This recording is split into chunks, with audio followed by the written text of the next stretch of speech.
Hello, dear viewers. It's Andrew Lapamardo again. Please bear with me as I have a cold as we talk about who would win, Jason versus Leatherface. Written by Nancy A. Collins, Topps Comics published the 3-issue miniseries Jason vs. Leatherface back in 1995. Both of these epic cinematic serial killers are no strangers to the lovers of horror films and the general movie buff. While Jason is an undead monster who keeps coming back to life to kill anyone who lives and loves, Leatherface serves as the butcher and hunter for his cannibalistic family.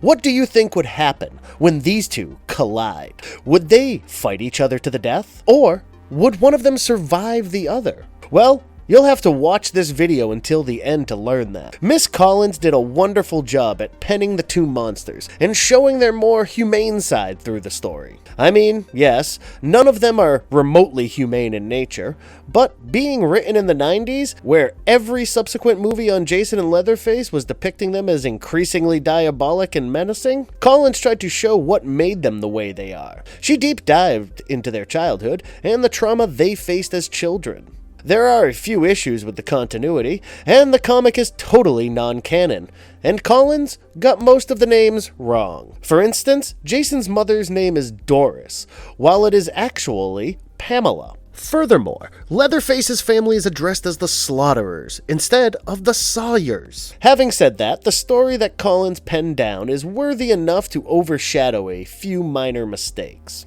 What's most interesting about the comic is that it ends in an interesting way, and leaving it to the reader to decide who the real winner of this epic battle was. So, without wasting any time, let's explore the comic. Before we go into our explanation, we have a very small request. If you like our content, please support us by subscribing to our channel. This is a small click for you, but for us, it means a lot. Thank you. Let's begin. Jason goes south. Once upon a time, Crystal Lake was known for being an Eden for people who wanted to drown in summer's idyll and nature's beauty. People loved spending their days in the warm sun beside the beautiful lake. But then everything changed after Jason's evil and undying hate started to haunt the lake, and everyone who visited it, everyone who lived and loved. Jason and his haunting memories in the minds of the locals had turned the place from an Eden it used to be into the hell that it later became. The laughter of the summer campers that once echoed in Crystal Lake had been replaced by an eerie silence that was reminiscent of a tainted heritage. As far as Crystal Lake was concerned, it had deteriorated into a large pool of polluted water because an industry owned by the industrialist R. Linhart was dumping heavy amounts of toxic waste into them. But at the base of this pool of poisonous water laid nature's most grotesque and diabolical abomination, Jason himself. Trapped and drowned, but not dead, although he remains in darkness with no air to breathe, he knows that people up there bathing in the sunlight fear him and whisper his name and deeds as if he's he who must not be named. Wrapped in chains, his machete by his side, Jason waited at the bottom of Crystal Lake to be unwittingly freed by someone. And the day came along when Linhart and his junior decided to dredge the lake and its contents because a new building complex was to be made there. Despite being warned by an elder man, the Wayland, he hired a man named Midnight to carry out the dredge. The waste was then loaded in a truck and placed on a train to be transported off. And with all the junk, Jason too got put on the train. His first victim was an unfortunate homeless man After this point, there was no stopping him. And he began with his just Jason thing by killing the crew of the train, including its driver. He smashed one man's head with a punch, stuck his machete into another's head before tearing open the last one's jaw. As was expected, the train derailed and got destroyed, and Jason could be seen walking out of the resultant explosion unscathed. Before it was downed, the train had taken Jason to an unexpected and unfamiliar place, and into close vicinity with someone just like him, the serial killing prodigy of the Sawyer family, better known as Leatherface. Jason found himself in the deep woods when a scared man came running towards him and asked for his help against a few crazy. Soon, the crazy people revealed themselves, and we met with Hitchhiker and Leatherface. Just as Leatherface attempted to kill the man, Jason attacked Leatherface. Well, because Jason killed everyone who lived, and Leatherface was trying to steal his kill and a chance at vengeance. As the two of them fought, Jason managed to subdue Leatherface and even snatch his saw. As for the poor man running from them, he got killed when Jason sliced his face in half with his machete while fighting Leatherface. Although Jason could have easily killed both Leatherface and Hitchhiker, he did not do that. For some unknown and strange reason, he let them live. Even Jason didn't understand why he spared the two men. Hitchhiker was impressed by the way Jason had killed the other man and invited Jason to visit the Sawyer house, in which Jason agreed. At the house, we were introduced to Cook Sawyer, Leatherface's uncle and the family cook. When Hitchhiker insulted his little brother, Leatherface, about losing the chainsaw to Jason, the big old ugly baby got upset and went up to his room to cry. Jason was new to these. He didn't remember what family felt like. He didn't remember any feeling except vengeance and hate for as long as he could remember. But Jason understood everything now. He saw himself in Leatherface. He saw another person who was like him in many regards. Both Jason and Leatherface were discarded by society as children for the way they looked, for how different they were from other kids. This alienation had turned both of them into the mantle of brutal serial killers, into beings who were human just in name.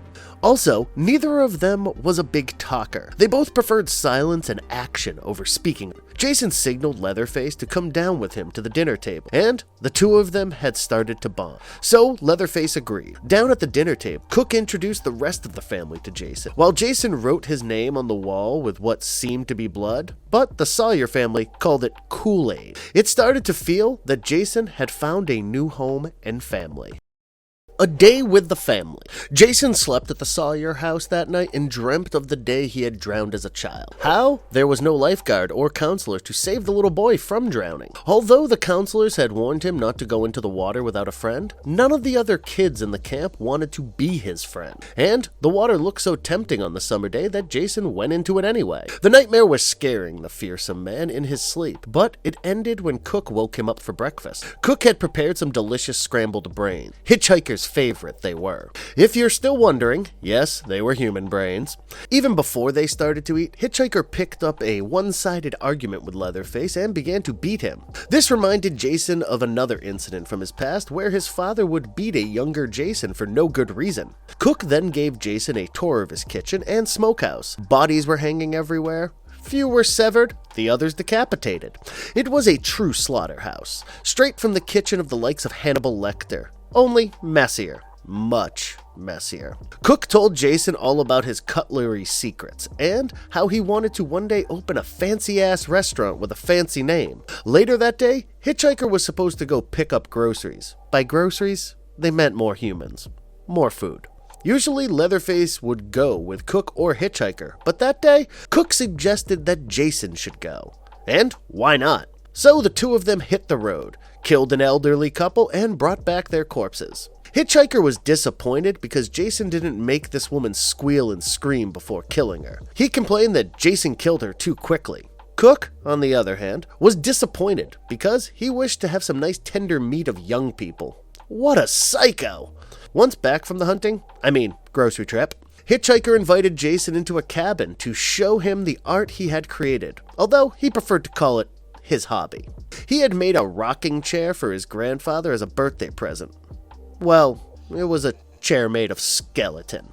But, as fate would have it, Leatherface accidentally threw himself on the chair and it got destroyed. This enraged Hitchhiker, who started hurling insults at Leatherface. And yet, Jason was transported to yet another memory from his childhood, where his father rebuked him often and went so far as saying that Jason wasn't even his son. In that memory, Jason's mother, Doris, killed her husband with a machete to save her son. Now, there's an issue here. Jason's mother was named Pamella in the films. Nevertheless, Jason could empathize with Leatherface, and he slammed Hitchhiker away from Leatherface, saving him.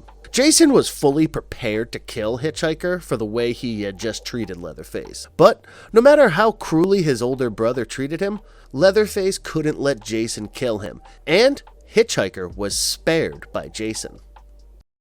The Faceoff. Supper that day was about to bring some real action to the table. It turned out that Leatherface had been reading one of Hitchhiker's comics. Hitchhiker confronted Leatherface at the table and showed him the Iron Man comics. Hitchhiker was prepared to do whatever was necessary to teach Leatherface a lesson. He went as far as saying that Leatherface should find himself a new leather suit like the leather mask he had been wearing. Now, although Leatherface is a formidable serial killer, he had always been submissive to his elder brother. If we come to think of it, their relationship was similar to that of the Hound and the Mountain's relationship from Game of Thrones. Anyway, Jason once again came to Leatherface's defense and threw Hitch to a corner. An enraged Hitch stabbed a knife into Jason's chest. But he didn't know what Jason really was. Jason took out his machete and chased Hitch. Cook knew that it wouldn't be easy to stop Jason, and he sent Leatherface to get his saw. Meanwhile, Cook tried to defend his elder nephew, but to no avail, because Jason had cornered them both. Just as Jason was about to slay the cannibals, Leatherface appeared from behind and charged at Jason. A gruesome fight ensued, and Leatherface landed the first serious blow by running his chainsaw through Jason's belly. This was the first time in his life that Jason cared for anyone apart from his mother. He really wanted to protect Leatherface from the treatment that his elder brother gave him, and all that he got in return was pain and suffering. I mean, yes, all of them deserve to die, but then, you know what I mean. By now, it had become clear to Jason that Leatherface was a living human, and he knew what love was, and everyone who lives and loves must die. The machete and the chainsaw start to clash with each other, slaying everything that came in their way. While Cook and Hitch cheered for Leatherface, Jason kept hurting him, almost slashed his arm. However, the fight ended when Hitch attacked Jason from behind and smashed an arrow into his head. Jason's brains were spilling out of his skull and falling onto the ground. It was over for Jason. Or was it? He wasn't breathing and his blood was all over the place, seemingly dead. Hitch suggested that they eat him like the others, but Cook had developed some sort of respect for Jason. He couldn't agree with Hitch, and the idea of cooking Jason up in a stew was too much to take. So he suggested that they bind his body with some rope and blocks of brick and throw him down into a nearby water body. It was turning out to become a full circle.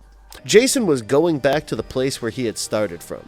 Just before throwing him into the water, Leatherface placed Jason's machete into his hand. Leatherface even threw a flower at the center of the ripples that Jason's drowning body had created. It wasn't necessarily that he didn't understand what Jason was trying to do, but it was just that Leatherface loved his family more than he cared for Jason.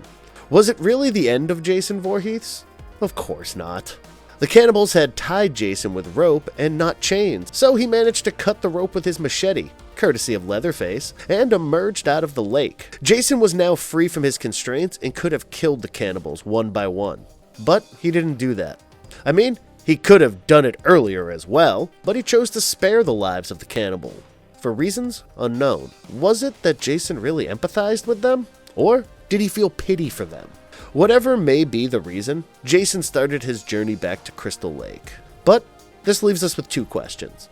How did he survive the brutal assault on his skull that was so bad that his brain started pouring out of his ears? Second, who was the ultimate winner?